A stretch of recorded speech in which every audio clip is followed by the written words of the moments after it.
स्वागत है आपका आज के हमारे एक्सक्लूसिव शो पर। मैं हूं काजल मिश्रा और लेकर आई हूं हमारा खास शो। इस शो में हम आपसे बात करेंगे हिमाचल प्रदेश से जुड़ी खबरों की। इस शो में हम न सिर्फ आपसे खबरों की बात करेंगे बल्कि खबरों से जुड़े तथ्यों को भी बारीकी से समझने की कोशिश करेंगे। और मेरे साथ रहेंगे मेरे सहयोगी और सीनियर जर्नलिस्ट संजय मल्होत्रा जी। स्वागत है सर आपका हमारे शो में। जी बहुत तो आज की इस आपका चर्चा में हम किन मुद्दों पर बात करेंगे? काजल, आज जो मुख्य खबर हिमाचल प्रदेश में मुझे लग रही है वो एक काफ़ी वरिष्ठ नेता हिमाचल प्रदेश के, उनका देहांत हुआ है, प्रवीण शर्मा। तो मुझे लगता है हमें उनके बारे में बात करनी चाहिए। भारतीय जनता पार्टी के हालांकि फ़िलहाल तो वो विधायक नहीं थे, लेकिन हिमुडा जो एक एजेंसी है एक तरह से हिमाचल प्रदेश की, उसके वो चेयरमैन थे। लेकिन इसके अलावा काफ़ी लंबा कैरियर उनका भारतीय जनता पार्टी में रहा और वो ऐसे नेता थे जो लगभग भारतीय जनता पार्टी के साथ ही रहे। जैसा कि आज हम देखते हैं कि नेता लोग पार्टियां बदलते रहते हैं, कभी एक पार्टी में हैं या दूसरी में हैं, लेकिन ये ABVP के ज़माने से ही, लगभग पुराने समय से ही। और सबसे बड़ी बात, हालांकि उम्र उनकी करीब 65 साल के आसपास थी, लेकिन इमरजेंसी के दौरान, जो कि सन 1975 में इमरजेंसी श्रीमती इंदिरा गांधी के समय में लगी थी और उस वक्त जब ढेर सारे अपोजिशन लीडर्स को गिरफ्तार कर लिया गया था, प्रवीण शर्मा उनमें से एक थे। उन्होंने करीब 18-19 महीने जेल में भी बिताए।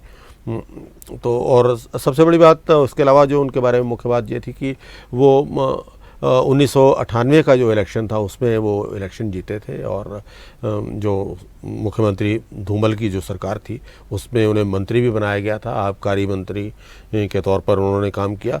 और प्रेम कुमार धूमल जी के वो काफ़ी नज़दीक थे, उनके बिल्कुल ख़ास लोगों में शामिल थे। बल्कि आज भी प्रेम कुमार धूमल ने उनकी, हालांकि सभी तरफ से शोक संदेश आ रहे हैं, सभी ने 65 वर्ष की उम्र में उनका आज निधन हो गया है और बहुत वरिष्ठ नेता भी बताया जा रहा है। वही मैं आपको बता रहा हूँ, वही मैं अर्ज कर रहा हूँ कि प्रेम कुमार धूमल जो कि मुख्यमंत्री थे हिमाचल प्रदेश में, आप जानते हो कि भारतीय जनता पार्टी में कई बड़े नेता हैं, जिनमें प्रेम कुमार धूमल काफ़ी बड़े नेता हैं, क्योंकि वो मुख्यमंत्री भी रह चुके हैं और पार्टी को प्रदेश में स्थापित करने में उनकी बहुत बड़ी भूमिका भी रही है।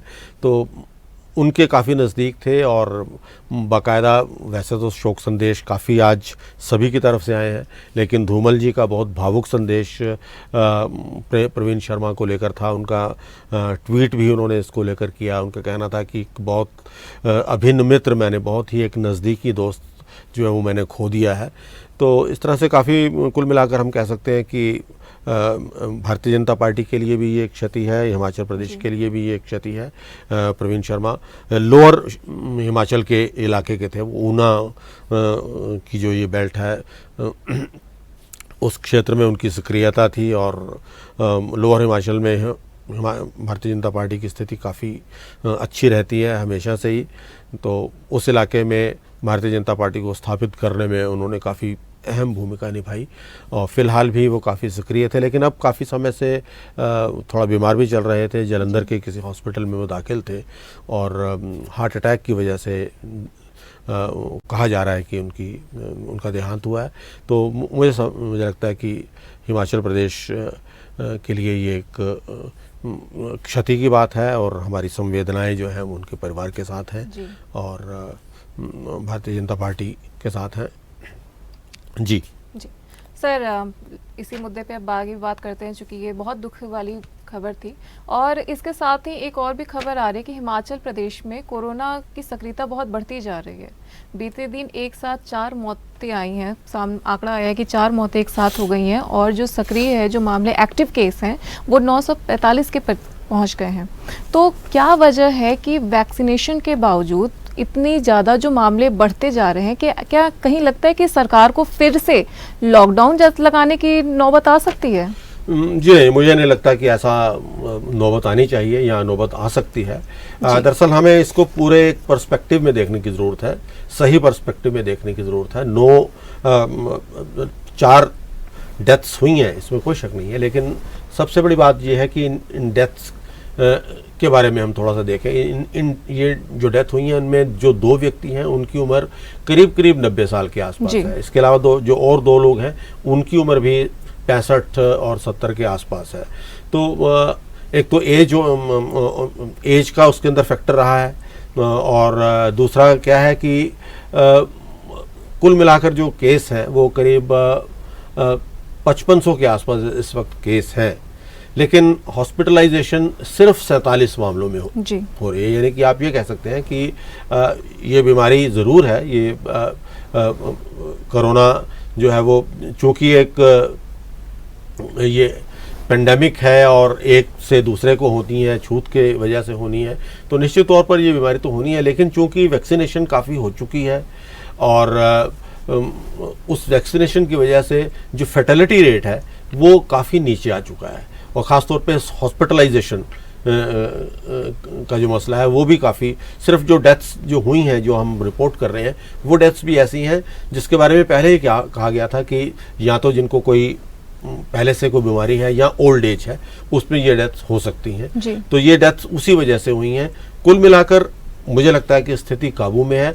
हालांकि लॉकडाउन जैसी स्थिति तो नहीं है, लॉकडाउन नहीं लगना चाहिए, लेकिन इतना ज़रूर है कि हमें इसको लेकर प्रिकॉशंस ज़रूर रखने चाहिए।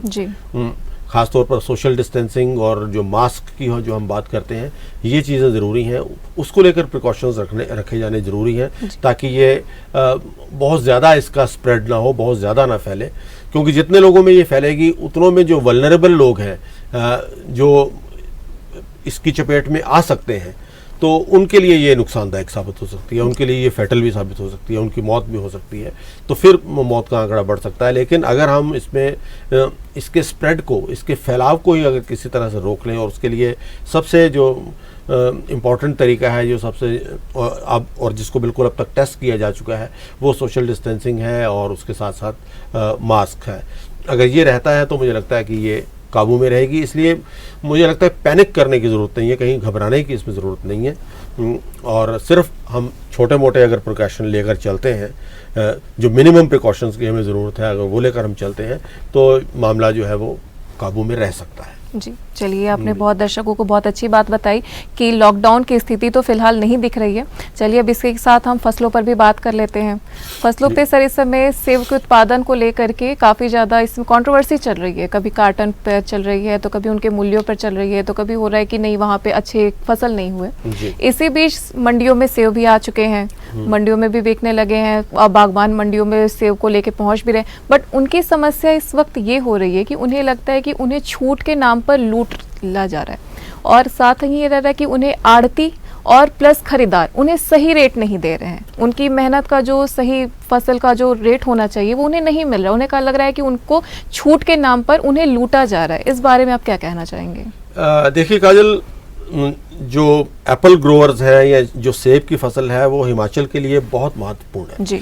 ये बात हमें समझनी चाहिए, और बहुत बड़ी संख्या जो है, बहुत बड़ी संख्या में किसान जो हैं वो इस बागवान हम उन्हें कह सकते हैं, वो उनकी रोजी रोटी इसके साथ जुड़ी हुई है। तो जहाँ पर और बहुत भारी मात्रा में सेब का उत्पादन हिमाचल प्रदेश में होता है, तो इसके साथ कई तरह के इश्यूज जो हैं वो जुड़े हुए रहते हैं।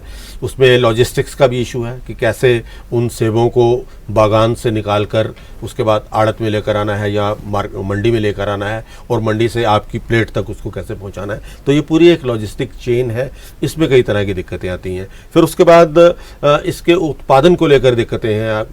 आपने आपके पास बागान तो है, लेकिन उसको मेंटेन करने के लिए आपको इनपुट कॉस्ट चाहिए, आपको कुछ ना कुछ उसके लिए जो इनपुट कॉस्ट हैं वो किसानों की अब समस्या ये है कि इनपुट कॉस्ट बढ़ रही हैं, जो पैसा उनका लगता है, जो उनका निवेश होता है वो बढ़ रहा है, लेकिन उसके बाद जो उनको रिटर्न मिलना चाहिए वो नहीं मिल रहा है। तो ये भी एक अपने आप में एक समस्या है, और सही मूल्य जिसकी आपने बात की वो भी एक समस्या है।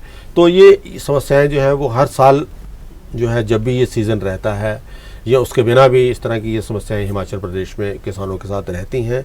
सरकार की तरफ से कोशिश रहती है कि किसानों को कम से कम दिक्कत आए, लेकिन चूंकि बहुत बड़े लेवल पर ये काम होता है, काफ़ी लंबी चौड़ी व्यवस्था इसके पीछे लगी हुई है, तो उसमें कहीं ना कहीं शिकायतें, कहीं ना कहीं कोई तंगी वो निश्चित तौर पर रहेगी। आपने जिस चीज़ का जिक्र किया वो मंडीज़ की समस्या है। मंडीज़ में जब किसान अपनी फसल लेकर आते हैं तो वहाँ पर चूंकि इस पर कोई एमएसपी नहीं है, कोई एक फिक्स रेट नहीं है, ओपन बोली लगती है। ओपन बोली में जो उनको रेट वहाँ पर खरीदार भी रहता है और जो किसान है वो भी रहता है, और बीच में आड़ती की भी उसमें भूमिका रहती है।